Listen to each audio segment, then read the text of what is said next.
கிறிஸ்துவுக்குள் பிரியமான இறைமக்களே, மீண்டும் ருசியாக உங்களை அன்புடன் வாழ்த்துகின்றேன். கர்த்தருடைய சமாதானம், ஆசீர்வாதம் உங்கள் மீதும் உங்கள் குடும்பத்தார் மீதும் அதிகமாய் இருப்பதாக சொல்லி ஆண்டவர் நாமத்தினாலே வாழ்த்தி ஆசீர்வதிக்கின்றேன்.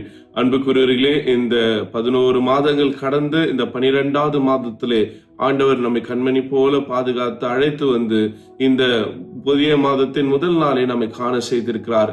ஆண்டவருக்கு நாம் இருதயத்தின் ஆழத்திலிருந்து நன்றிகளை செலுத்துவோமாக. கர்த்தருடைய வார்த்தைக்குள்ளாக போவதற்கு முன்பாக ஒரு நிமிடம் நாம் தலைகளை தாழ்த்தி ஆண்டவரை நோக்கி ஜெபம் செய்வோம். மகா இரக்கமும் கிருபையும் நிறைந்த நல்ல தகப்பனே, இந்த 12ஆம் மாதத்தின் முதல் நாள் ஆண்டவரே, இந்த வாக்குத்தத்த ஆராதனைக்காக நன்றி செலுத்துகின்றோம். ஆண்டவரே, இந்த ஆன்லைன் சர்வீஸிலே கலந்து கொண்டிருக்கிற ஒவ்வொருவரோடும் நீர் பேசுவீராக. இந்த 12ஆம் மாதத்துக்காக நீர் எங்களுக்கு தந்திருக்கிற வாக்குத்தத்தத்துக்காக நன்றி செலுத்துகின்றோம்.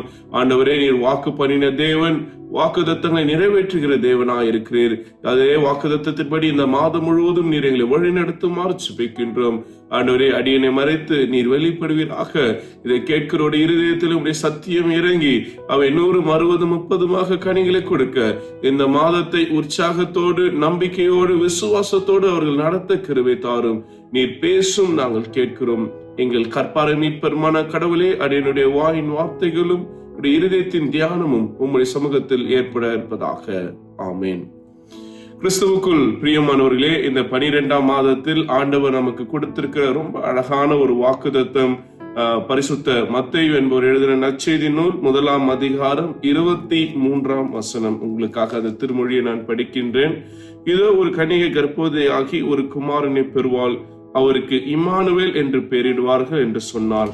இம்மானுவேல் என்பதற்கு தேவன் நம்மோடு இருக்கிறார் என்று அர்த்தமாம். அன்புக்குரியவர்களே, இந்த வாக்கு தத்தம், இந்த வசனம் எல்லோருக்கும் மனப்பாடமாக மனதில் நின்ற ஒரு வசனமாக இருக்கிறது. குறிப்பாக 12ஆம் மாதம் என்ற உடனே நம்முடைய நினைவுக்கு வருவது ஆண்டவர் இயேசு கிறிஸ்துவுடைய பிறந்த நாள். அதாவது கிறிஸ்துமஸ் பண்டிகை தான் இந்த மாசமே. குறிப்பாக இந்த மாதம் முழுவதும் கிறிஸ்துமஸ்க்காக ஆண்டவருடைய பிறப்பை ஒட்டி அநேக காரியங்களை நம்ம ஒழுங்கு செய்வது, அதுக்காக திட்டமிடுவது, பிளான் பண்ணுவது நம்முடைய வழக்கமாக இருக்கிறது. குறிப்பா போன ஆண்டு நம்ம எவ்வளவு சிறப்பாக கிறிஸ்துமஸை கொண்டாடினோமோ அதை விட இந்த முறை அதிகமாக கொண்டாட வேண்டும் என்று பல நிலையில் குடும்பமாய், தனிநபராய், திருச்சபையாய், சமுதாயமாக நாம் அநேக முயற்சிகள் எடுப்பது வழக்கமான ஒன்றுதான். அதிலே அந்த மகிழ்ச்சி சொல்ல முடியாத ஒரு மகிழ்ச்சி. இந்த மாதம் வந்தாலே பிள்ளைகளுக்கும் சரி, குடும்பத்திலும் சரி, ஒரு மிகுந்த மகிழ்ச்சி உண்டாக ஆரம்பிச்சிடும். ஏன்னா நம்முடைய ஆண்டவருடைய பிறந்த நாள் என்பதிலே. அதே போல அந்த பிறப்பை ஒட்டி, கிறிஸ்து பிறப்பை ஒட்டி வரக்கூடிய ஒரு வாக்கு தத்தத்தை இந்த மாதத்தின் வாக்கு தத்தமாக ஆண்டவர் நமக்கு தந்திருக்கிறார். அதுல அழகான ஒரு வார்த்தை இருக்கிறது. இம்மானுவேல் என்றால் தேவன் நம்மோடு இருக்கிறார் என்ற அர்த்தமாம். அன்புக்குரியவர்களே, 11 மாதங்கள் தேவன் நம்மோடு இருந்தார். இந்த 12ஆம் மாதத்திலே தேவன் அதிகமா இன்னும் நம்மோடு இருக்க போகிறார். அதுதான் இந்த மாதத்துக்கான ஒரு வாக்குத்தத்தமாக ஆண்டவர் நம்மோடு பேசிக் கொண்டிருக்கிறார். ஒருவேளை 12 அப்படின்னும் போது நம்ம கடந்த 4-5 நாட்களாக நம்முடைய கன்வென்ஷன்ல இருந்து இந்த எண்களை குறித்து நம்ம பேசிட்டு வந்திருக்கிறோம். நேத்து கூட ஆராதனையிலே நம்ம எண்களை குறித்து பேசினோம். இந்த நாள்ல கூட 12 என்பது நம்ம ஏற்கனவே சொன்னது போல திருமறை ரொம்ப திரும்ப பயன்படுத்தக்கூடிய ஒரு எண்ணாக இருக்கிறது. குறிப்பாக 12 என்றால் நிறைவை குறிக்கக்கூடியது, அதாவது ஃபுல்னஸை குறிக்கக்கூடிய ஒரு எண்ணாக இருக்கிறது. நிறைய உதாரணங்கள் நம்ம திருமறையிலிருந்து பார்க்கலாம். 12 அப்போஸ்தலர்கள், 12 வாசல்கள், 12 கோத்திரங்கள், 12 அடித்தளங்கள், இன்னும் 12 காரியங்கள் என்ற வேதத்தில் நிறைய நம்ம பார்க்கக்கூடியதாக இருக்கிறது. இந்த 12ஆம் மாதம் நம்முடைய வாழ்க்கையிலே கர்த்தர் நிறைவான மாதமாக அவர் ஆசீர்வதிக்க இருக்கிறார். ஒருவேளை இந்த வருடத்தை 2025 தொடங்கி இருப்போம். 11 மாதங்கள் சில ஆசீர்வாதங்களுக்காக, சில நன்மைகளுக்காக, சில ஜெபங்களுக்காக ஆண்டவரிடத்திலே தரித்து நின்றிருப்போம். ஆண்டவரே, இந்த காரியம் நடக்கணும், இது நிறைவேறணும், இது நிறைவேறணும்னு 11 மாதங்கள் நிறைவேறாத காரியத்தை ஆண்டவரால் இந்த 12வது மாதத்தில் நிறைவேற்றக்கூடும். என் தேவனால் கூடாத காரியம் ஒன்றுமே இல்லை. ஒருவேளை 11 மாதம் முடியல, எப்படி 12வது மாதத்துல ஆண்டவர் செய்வாருன்னு நீங்க யோசித்தீங்கன்னா தேவன் அவர் அதிசயங்களை செய்கிற தேவனாக இருக்கிறார். ஒருவேளை உங்கள் செபங்கள் எதுவாக இருந்தாலும், உங்கள் தேவைகள் எதுவாக இருக்குமானும் கர்த்தரிடத்தில் நீங்க கேட்கும் போது ஆண்டவர் அதை ஏற்ற காலத்தில் நமக்கு அருள பண்ணுகின்ற தேவனாக இருக்கிறார். அதனால சோர்ந்து போகாதீங்க. 12வது மாதம் நம்ம கையில இருக்கிறது. 30 நாட்கள் நம்ம கையில இருக்கிறது. ஒருவேளை இந்த 11வது மாதம் 11 மாதங்கள் செய்யாத நடைபெறாத அற்புதத்தை ஆண்டவர் இந்த 30 நாட்களிலே செய்ய வல்லவராக இருக்கிறார். ஒருவேளை 2025ஆம் ஆண்டிலே இந்த அற்புதத்தை உன் வாழ்க்கையில நான் செய்வேன்னு ஆண்டவர் வாக்கு பண்ணியிருந்தா இன்னும் நாட்கள் இருக்கிறது. ஒருவேளை கடந்த மாதம் நான் சொல்லும்போது சொன்னேன் 11வது மாதத்துல கூட ஆண்டவர் அற்புதம் செய்வார்னு. அநேகர் என்கிட்ட சொன்ன காரியம் சாட்சிகளாக, ஆண்டவர் நீங்க சொன்னது போல இந்த 11வது மாதத்திலே எனக்கு இந்த அற்புதத்தை செய்தார்னு. அதே தான் நான் நினைவூட்டுகின்றேன். 11வது மாதத்திலே ஆண்டவர் அற்புதம் செய்திருப்பார். ஆனால் அதே ஆண்டவர் 12வது மாதத்திலும் செய்ய வல்லவராக இருக்கிறார். அவர் ஆற்றல் குறைந்தவராக இல்ல. அவருடைய ஆற்றல் எப்பவுமே அது கணக்கு இட முடியாத அளவுக்கு இருக்கிறது. அதனால ஒருவேளை நீங்க சோர்ந்து போன இருதயத்தோடு, ஒருவேளை நீங்க தோண்டு போய் இந்த காலை வேளையில இந்த பிரசங்கத்தை கேட்டுக்கொண்டிருப்பீர்கள் என்றால், ஆண்டவர் உங்களுக்கும் உங்கள் குடும்பத்தாருக்கும் உங்கள் வாழ்வுக்கும் கொடுக்கக்கூடிய ஒரு வாக்குத்தத்தம், இந்த மாதத்தில் ஒரு புதிய காரியத்தை நான் செய்ய இருக்கின்றேன். ஏனென்றால் ஆண்டவர் உங்களோடு இருக்கிறார். தேவன் நம்மோடு இருக்கிறார். குறிப்பாக அன்புக்குரியவர்களே, இந்த 12ஆம் மாதம் நம்முடைய கிறிஸ்து வருகையின் நாட்களை நினைவு கூறுகின்ற மாதமாக இருக்கிறது. குறிப்பாக கிறிஸ்துமஸ் ஆண்டவருடைய முதல் வருகையை நம்ம மகிழ்ச்சியோடு கொண்டாடி கொண்டிருக்கிறோம். அதே வேளையிலே ஆண்டவருடைய 2ஆம் வருகை என்று சொல்லப்படுகிற அந்த நிறைவு வருகைக்காக நாம் ஆயத்தப்பட வேண்டியதாக இருக்கிறது. ஆண்டவருடைய வருகை சமீபத்திருக்கிறது என்று நாம் கேட்டுக்கொண்டே இருக்கின்றோம். அப்ப சமீபமா இருக்கிற ஆண்டவர் நம்மோடு இருக்கிறார். அதான் ரொம்ப முக்கியமானது. அவருடைய பிரசன்ஸ் நம்மோடு இருக்கிறது. அவருடைய பிரசன்னம் நம்மோடு இருக்கிறது. அவரை பிசிக்கலா, அவரை மாம்ச ரீதியாக நாம் சந்திக்க ஆயத்தப்பட வேண்டும். ரொம்ப முக்கியமான ஒரு காரியமாக இந்த 12ஆம் மாதத்திலே நாம் புரிந்து கொள்ள வேண்டியதாக இருக்கிறது. அன்புக்குரியவர்களே, இந்த 12ஆம் மாதம் அப்படின்னும் போது கிறிஸ்துமஸ், ஏற்கனவே நம்முடைய கன்வென்ஷன் கூட்டத்திலே சொன்ன, இன்னைக்கும் நான் அதை மறுபடியும் நினைவில் கொண்டு வர யோசிக்கின்றேன். உலக வரலாற்றுல மிக பெரிய அறிவாளிகள், மிக பெரிய ஞானிகள் வாழ்ந்ததுண்டு. ஒருவேளை நீங்கள் வரலாற்றை திரும்பி பார்ப்பீர்கள் என்றால், மிக பெரிய மெய்யியலாளர், அதாவது பிலாசபர் அப்படின்னா சாக்ரட்டிஸ். அவர் தம் ஞானத்திற்காக பெயர் பெற்ற ஒரு அறிஞராக இருக்கிறார். அதே போல புத்தர், அவர் ஞான ஒளிக்காக பெயர் பெற்றவராக இருக்கிறார். அதே போல கன்ஃபூசியஸ் என்பவர் அந்த எத்திக்ஸ் என சொல்லப்படுகிற அறநெறிக்கு பெயர் பெற்றவராக இருக்கிறார். இது போன்ற அநேக அரசர்களும் உண்டு. போர்களை ஜெயிக்கக்கூடியவர்கள், தேசங்களை அதிகமாக பிடித்தவர்கள், வரலாற்றில் மிகப்பெரிய தலைவர்கள் உண்டு. போத்திறன் மிக்கவர்கள் நிறைய பேர் வரலாற்றில் இருக்கிறார்கள். ஆனால் அவர்கள் யாருக்கும் இல்லாத ஒரு மிக பெரிய வரலாறு ஆண்டவர் இயேசுவுக்கு இருக்கு. ஒருவேளை இவங்க எல்லாமே இயேசுவுக்கு முன்னாடி வாழ்ந்தவர்களாக கூட இருக்கலாம். ஆனால் அவர்களால செய்ய முடியாத ஒரு காரியத்தை நம்முடைய ஆண்டவர் இயேசு செய்திருக்கிறார். இந்த உலக வரலாறு 2ஆக பிரித்தவர் நமது ஆண்டவர் இயேசு கிறிஸ்து. அருமையான தேவச்சனமே, எனக்கு ஆண்டவர் இந்த அற்புதத்தை செய்வாரான்னு நீங்க அவருடைய ஆற்றலை குறித்து நீங்கள் குறைச்சலாக எண்ணியிருப்பீர்கள் என்றால், நீங்களும் நானும் ஆராதிக்கிற தேவன் அவர் பராக்கிரமங்களை செய்கிற ஆண்டவராக இருக்கிறார்.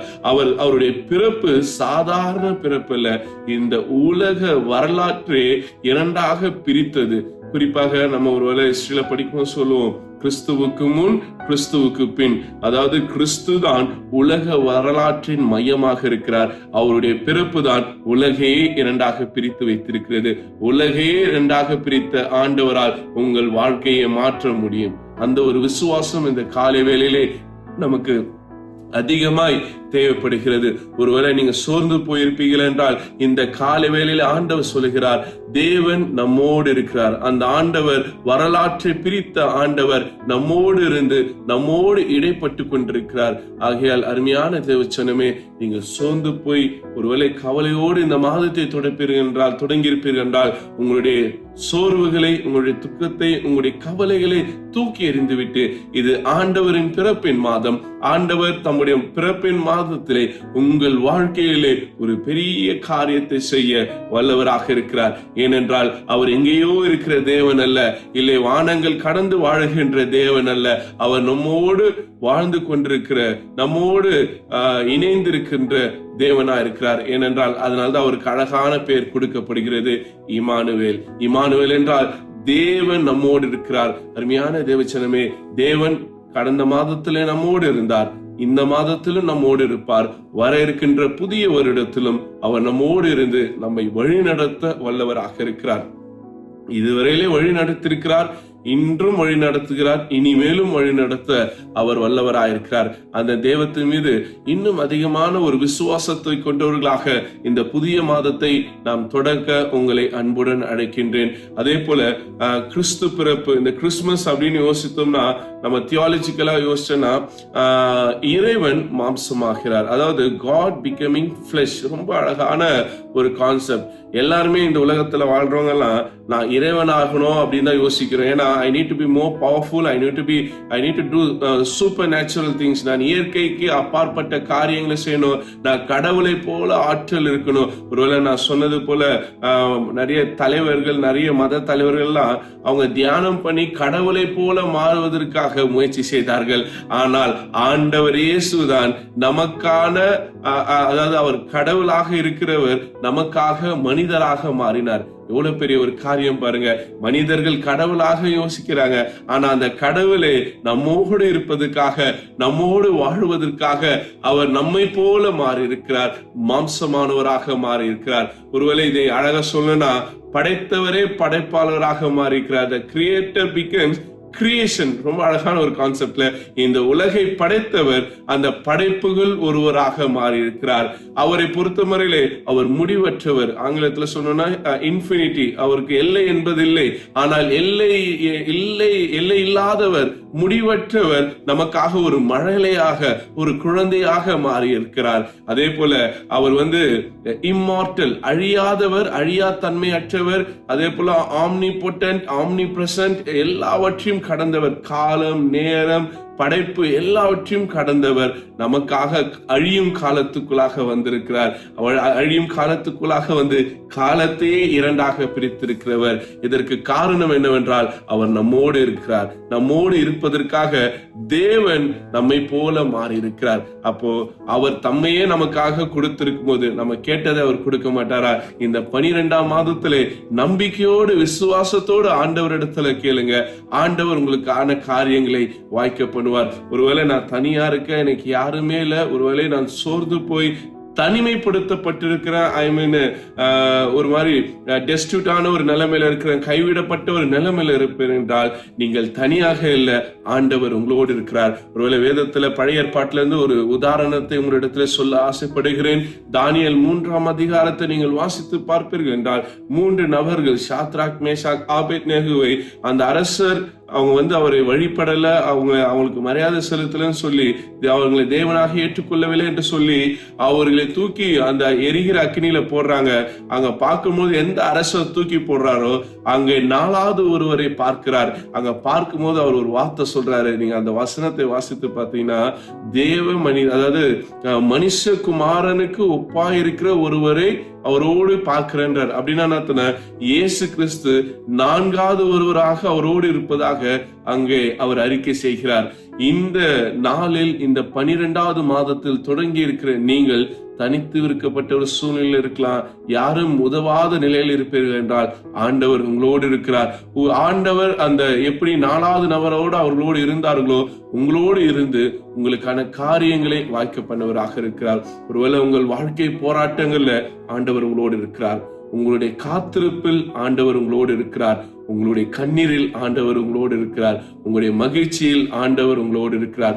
உங்களுடைய உட்காருதல், உங்களுடைய நீங்கள் எழுந்திருக்கிறது, நீங்க நடக்கிறது, நீங்க படுத்துக் கொள்வது, உங்க வாழ்க்கையில நீங்கள் என்ன காரியங்கள் செய்தாலும் உங்கள் எல்லா செயல்பாடுகளுக்கு நடுவிலே ஆண்டவர் உங்களோடு இருக்கிறார். அவர் கரம் பிடித்து உங்களை வழிநடத்த வல்லவராயிருக்கிறார். அவர் இந்த பூமியில் அவதரித்ததுடைய நோக்கமே நம்மோடு இருந்து நம்மை வழிநடத்துவோம், பிதாவிடத்திலே நம்மை அழைத்து செல்வதற்காக தான் ஆண்டவர் இந்த பூமியில் அவதரித்தார். ஒருவேளை மத்தேயு 1:21 நீங்கள் வாசித்து பார்ப்பீர்கள் என்றால், அவர் தமது ஜனங்களின் பாவங்களை நீக்கி அவர்களை ரட்சிப்பார். அப்போ நம்மையும் இந்த உலகையும் ரட்சிப்பதற்காக தான் நம்மோடு இருக்க அவர் வந்திருக்கிறார். ஒருவேளை இந்த கிறிஸ்துமஸ் அப்படின்னாலே இந்த கிருபை ரொம்ப முக்கியமானது. அந்த தொட்டில் நமக்கு சிலுவையை காட்டுகிறது. ஆண்டவர் வைத்த முன்னணி மெசியாவை நமக்கு காட்டுகிறது. ஆண்டவர் குழந்தையாக பிறந்தது நமக்கு மீட்பை காட்டியது. இது எல்லாமே ஒரு ப்ராசஸ்க்காக தான் ஆண்டவர் நமக்காக, நம்மோடு இருப்பதற்காக இந்த பூமியில் அவதரித்தார் என்பதை நாம் இந்த காலை வேளையிலே புரிந்து கொள்ள வேண்டியதாக இருக்கிறது.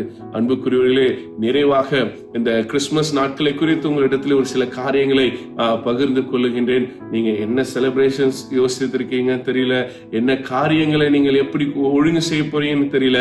ஆனா ஒரு சின்ன ஒரே ஒரு ஆலோசனை, ஒரு ரெக்வெஸ்ட் என்னவென்றால், இந்த கிறிஸ்துமஸ் நாட்களிலே நீங்கள் எந்த கொண்டாட்டங்களையும் இல்லை என்ன மகிழ்ச்சியான காரியங்களை செய்ய வேண்டும் என்று யோசித்தாலும் அது கிரைஸ்ட் சென்டர்டாக இருக்கிறதா என்பதை மட்டும் யோசித்துக் கொள்ளுங்கள். ஏன்னா இன்னைக்கு கிறிஸ்துமஸ் செலிப்ரேஷனே ரொம்ப கமர்ஷியலைஸ்டா மாத்திட்டாங்க. எனக்கு தெரியல, சாண்டா கிளாஸ்க்கு ஏன் முக்கியத்துவம், கிறிஸ்துமஸ் ட்ரீக்கு ஏன் முக்கியத்துவம், இல்லை இன்னைக்கு தொங்க விடப்படுகிற இந்த லைட்ஸ், இந்த இது எல்லாமே ஓகே டெக்கரேஷன்ஸ். பட் இதுக்கு பின்னாடி இருக்கக்கூடிய அந்த கமர்ஷியலைசேஷன், அந்த கேபிட்டலிஸ்ட் கல்ச்சர்ல இருந்து நம்ம வெளியே வந்து கிரைஸ்ட் சென்டராக கிறிஸ்துவை மையப்படுத்திய ஒரு கொண்டாட்டங்களை இந்த மாதத்திலே நாம் தொடங்குவோம். ஒரு சின்ன கதையோடு நான் முடிக்க ஆசைப்படுகின்றேன். ஒரு முறை சண்டே ஸ்கூல் ஜூனியர் சர்ச் அவங்க அந்த கிறிஸ்துமஸ் ப்ரோக்ராம நடத்தி கொண்டிருந்தாங்க. அதுல ரொம்ப அழகான இயேசு கிறிஸ்துடைய பிறப்பை பிள்ளைங்க தத்ரூபமாக நடித்து கொண்டிருந்தார்கள். அன்னை மரியாளும் யோசேப்பும் அந்த சத்திரத்துக்குள்ளாக வருவோம், அவங்க அந்த முன்னணியில் இயேசுவை கடத்து அந்த நிகழ்ச்சி நடத்தும் பொழுது அந்த அன்னை மரியாளாக நடித்த அந்த குழந்தை, அந்த பிள்ளை இயேசு கிறிஸ்துவை போன்ற ஒரு பொம்மை வைத்திருக்கணும், அந்த பொம்மையை ஒரு மூலையில வைத்து விட்டு வந்து விட்டாள். எல்லா ப்ரோக்ராமும் முடிஞ்சு போச்சு. அந்த முன்னிலையில பார்க்கும் பொழுது இயேசு அங்க வைக்கப்படவே இல்லை. அப்புறம் ப்ரோக்ராம் எல்லாம் முடிஞ்ச அப்புறம் தான் மூலையில இருக்கிற இயேசுவை கொண்டு வந்து நடுவுல வைத்தார்கள். இது ஒரு வேடிக்கையான ஒரு நிகழ்வாக இருக்கலாம். இன்னைக்கு நிறைய கிறிஸ்துமஸ் செலிப்ரேஷன் அப்படிதான் இருக்கிறது, கிரைஸ்ட் சென்டர்டாக இல்லாமல் இருக்கிறது. நாம் என்ன காரியங்கள் செய்தாலும், நாம் என்ன கொண்டாட்டங்கள் செய்தாலும் அதுல கிறிஸ்து மையமாக இருக்கிறாரா என்பதை யோசித்து பார்த்து செய்வோம் என்றால் தேவன் நம்மோடு இருப்பார். நம்ம கிறிஸ்துவை தள்ளி வைத்து விட்டு என்ன காரியங்களை நம்ம செய்தாலும் தேவனுடைய இருப்பு ஒரு பெரிய கேள்வியாக இருக்கிறது. அதனால நீங்கள் என்ன செயல்பாடுகளை செய்தாலும், என்ன காரியங்கள் உங்கள் வாழ்க்கையில ஒழுங்கு செய்தாலும், இல்லை உங்கள் தேவைகள் எதுவாக இருந்தாலும் அது கிறிஸ்துவை சார்ந்ததாக இருக்கட்டும். ஏனென்றால் கிறிஸ்து நம்மோடு இருப்பதற்கு தான் இந்த பூமியில் பிறந்தார். அவருடைய நோக்கத்தை புரிந்து கொண்டவர்களாக நம்மை கிறிஸ்துவிடத்தில் அர்ப்பணிப்போம். ஆண்டவர் இயேசு கிறிஸ்து இந்த புதிய மாதத்தை நமக்கு ஆசீர்வதித்து கொடுத்து, இந்த மாதத்தின் 30 நாட்களை நமக்கு நன்மையாக முடித்து கொடுத்து ஒரு புதிய வருடத்தை காண நமக்கு கிருபை செய்வார். தேவன் நம்மோடு இருப்பார். இந்த நம்பிக்கையோடு, இந்த விசுவாசத்தோடு இந்த மாதத்தை நம் மகிழ்ச்சியோடு தொடங்குவோம். நம் கண்களை மூடி ஆண்டவரை நோக்கி ஜெபம் செய்வோம்.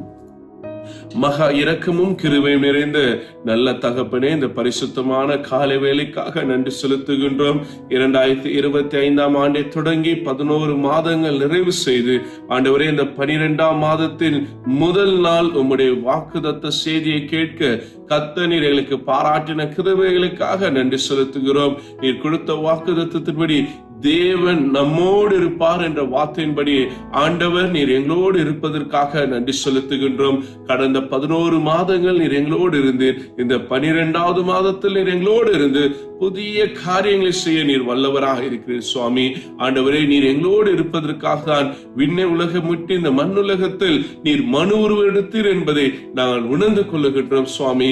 எங்கள் வாழ்க்கையில் நாங்கள் என்ன காரியங்கள் செய்தாலும், என்ன ஆண்டவரே செயல்பாடுகளை நாங்கள் செய்தாலும் செய்தாலும் அவை கிறிஸ்துவை சார்ந்ததாக, கிறிஸ்துவை மையப்படுத்தியதாக இருக்குமாறு நாங்கள் செபிக்கின்றோம். ஆண்டவரே, உலக பிரகாரப்படி அல்ல, கிறிஸ்துவின் பிரகாரமாக நாங்கள் வாழ எங்களுடைய இருதயங்கள் உமக்கு ஏற்றதாக இருக்க எங்களை ஒப்பு கொடுக்கின்றோம். ஆண்டவரே, இந்த காலை வேளையில இந்த வாக்குத்தத்த ஆராதனையில் இணைந்திருக்கிற ஒவ்வொரு பிள்ளைகளுக்காக, ஒவ்வொரு குடும்பங்களுக்காக செபிக்கின்றேன் சுவாமி. இந்த புதிய மாதத்தின் ஆசீர்வாதம், நன்மைகள் அவர்கள் மீதும், அவர்களுடைய குடும்பத்தின் மீதும், எங்களுடைய திருச்சபையின் மீதும் இருப்பதாக. ஆண்டவரே, என்னென்ன தேவைகள், எதிர்பார்ப்புகளோடு எங்க பிள்ளைகள் செபிக்கிறார்களோ கர்த்தர் நீர் எல்லாவற்றையும் கேட்டு ஆமென்றும் ஆமென் என்று பதில் அளிக்குமாறு செபிக்கின்றோம். குறிப்பாக இந்த மாதத்தில் எங்களுடைய திருச்சபையில் அநேக நிகழ்வுகளை ஒழுங்கு செய்திருக்கிறோம். கர்த்தர் எல்லா நிகழ்வுகளையும் ஆசீர்வதித்து நன்மையாக இந்த மாதத்தை எங்களுக்கு நீர் தந்தள்ளுமாறு செபிக்கின்றோம். ஆண்டவரே, எங்களை தரை மட்டும் தாழ்த்தி ஒப்பு கொடுக்கின்றோம். குறிப்பாக இந்த விடுமுறை நாட்கள் எங்கள் குடும்பத்தாருக்கும் எங்களுடைய திருச்சபை மக்களுக்கும் ஆசீர்வாதமாக இருக்க நாங்கள் செபிக்கின்றோம். ஆண்டவரே, ஒவ்வொருவரையும் பொற்பாதத்தில் ஒப்பு கொடுக்கிறோம். நீர் ஆசீர்வதித்து கொடுத்த வாக்குத்தத்தத்தின்படி வழி நடத்துமாறு செபிக்கின்றோம். இயேசுவின் நாமத்திலே மன்றாடுகிறோம் எங்க நல்ல தகப்பனே, ஆமென்.